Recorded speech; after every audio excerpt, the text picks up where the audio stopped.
بسم اللہ الرحمن الرحیم۔ شروع اللہ کے نام سے جو بڑا مہربان نہایت رحم والا ہے۔ ابھی میں اس مجلس کو محفل کو گرمانے کے لیے آپ کے یہیں کے ایک نوجوان خطیب شہر ایبٹ آباد کے مسجد عائشہ کے فاضل ہیں قاری عبدالرحمن فاروقی صاحب کو سٹیج پہ دعوت دوں گا کہ وہ سٹیج پہ تشریف لائیں اور صرف 5 منٹ کے لیے آپ سے مخاطب ہوں۔ عبدالرحمن فاروقی صاحب۔ اما بعد فاعوذ باللہ من الشیطان الرجیم، بسم اللہ الرحمن الرحیم۔ وقال اللہ تبارک وتعالی فی القرآن المجید والفرقان الحمید، ما كان محمد ابا احد من رجالکم ولكن رسول اللہ وخاتم النبیین۔ وقال النبی صلی اللہ علیہ وسلم انا خاتم النبیین لا نبی بعدی۔ واجب الاحترام علماء کرام اور سامعین محترم، آج کی یہ عظیم الشان ختم نبوت کانفرنس، اس میں ختم نبوت کے حوالے سے اور صحابہ کرام کے حوالے سے چند جملے آپ کی سماعتوں کے حوالے کرنا چاہوں گا۔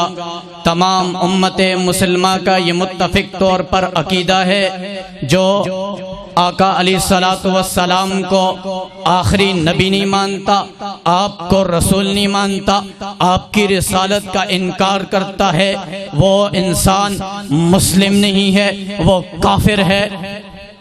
اور نبی کی ضرورت تو تب پڑتی ہے جب اس نبی کا دین مٹ جائے، جب اس کی قوم شرک و بدعت اور رسومات کے میں پھنس جائے، تو پھر نبی آتا ہے اور اس قوم کو ان چیزوں سے نکالتا ہے اور سیدھا رستہ دکھاتا ہے۔ بلکہ میں یوں کہوں گا، جب پیارے آقا معراج پر گئے، وہاں پر جو تھے وہ تمام نبی تھے، وہاں پر جو نہیں تھے وہ نبی نہیں تھے، وہاں پر جو تھے وہ معصوم تھے، وہاں پر جو نہیں تھے وہ معصوم نہیں تھے۔ ارے نبی کی ضرورت تو تب پڑتی ہے جب نبی کا دین اٹھ جائے، جیسے حضرت عیسیٰ علیہ الصلوۃ والسلام کے بعد ان کا دین اٹھ گیا، تو پھر آقا علیہ الصلوۃ والسلام آئے اور ان کی نبوت ہوئی، اور آج 1400 سال گزر چکے ہیں، ان کی نبوت محفوظ ہے، کلمہ محفوظ ہے، نماز محفوظ ہے، روزہ محفوظ ہے، ان کی ہر بات محفوظ ہے، ان کی سنت محفوظ ہے، ان کا چلنا محفوظ ہے، ان کا بیٹھنا محفوظ ہے، ان کی سنت محفوظ ہے، ان کا سجدہ محفوظ ہے، ان کی نماز محفوظ ہے، ان کا روزہ محفوظ ہے، ان کی بیویاں کتنی تھی محفوظ ہے، ان کے بیٹے کتنے تھے محفوظ ہے، وہ مدینہ میں کس طرح چلے محفوظ ہے، وہ مسجد میں کس طرح گئے یہ محفوظ ہے، انہوں نے نماز کس طرح پڑھائی یہ محفوظ ہے، وہ مسجد میں کس طرح گئے یہ محفوظ ہے، انہوں نے سجدہ کس طرح کیا یہ محفوظ ہے، انہوں نے رکوع کس طرح کیا یہ محفوظ ہے۔ اور یہ بتانے والے کون ہیں؟ جس سے بھی پوچھو گے جواب آئے گا صحابہ صحابہ صحابہ صحابہ صحابہ صحابہ۔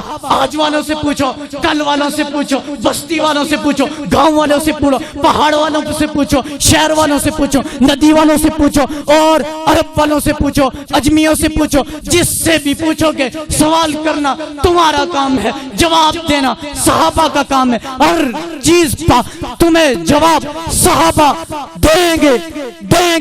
اور جو صحابہ کرام کو نہیں مانتا، جو صحابہ کرام کی گستاخی کرتا ہے، ہم اس کو نہیں مانتے۔ خبردار کوئی شخص صحابہ اکرام کی گستاخی کرے، ان پہ تبرہ بازی کرے، ہم صحابہ اکرام کی گستاخی کو برداشت نہیں کر سکتے۔ صحابہ ہماری جان ہے، صحابہ ہمارا دل ہے، صحابہ ہماری دھڑکن ہے، صحابہ ہمارے دل میں دھڑکتے ہیں بابا، دل میں دھڑکتے ہیں۔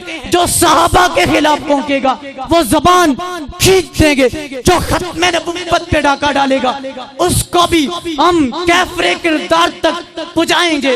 ہم اہل بیت کے بھی نوکر ہیں, ہم صحابہ کے بھی نوکر ہیں, ہم ختم نبوت کا دفاع کریں گے, ہم محافظ ہیں. پھر مجھے کہنے دینا, وہ صبح ربیع کی سحر کا اجالا, وہ جس کو بہاروں نے صدیوں میں پالا, وہ برکت کا پر, وہ رحمت کا جالا, وہ آدم تا عیسیٰ سبھی کا حوالہ, فلک چاند سورج ستارے گواہ ہیں, زمین کے حسین سب نظارے گواہ ہیں. وہ آیا ہے جس نے جہاں کو سنبھالا, حسن کی نزاکت امنگوں کی مالا, وہ ہر نوری بشری سے بہتر ابالا, جو سمجھے تو کوئی اسے ہوش والا, وہ ہر معجزے میں نبیوں سے اعلیٰ, وہ تقویم میں احسن میں سب سے نرالا, وہ آدم نے اپنی نگاہوں میں دیکھا, وہ تخلیق قدرت کی باہوں میں دیکھا, وہ عزت میں اول, وہ رفت میں اول, وہ عفت میں اول, وہ شان میں اول, وہ چاہت میں اول, وہ یوسف سے پہلے, وہ یوشع سے پہلے, وہ توحید رب کی سنانے ہے آیا, وہ امت کو سینے لگانے ہے آیا. کون؟ جمال معلا, کمال تعالی, نگاہوں کی جنت, نبوت کا تالا.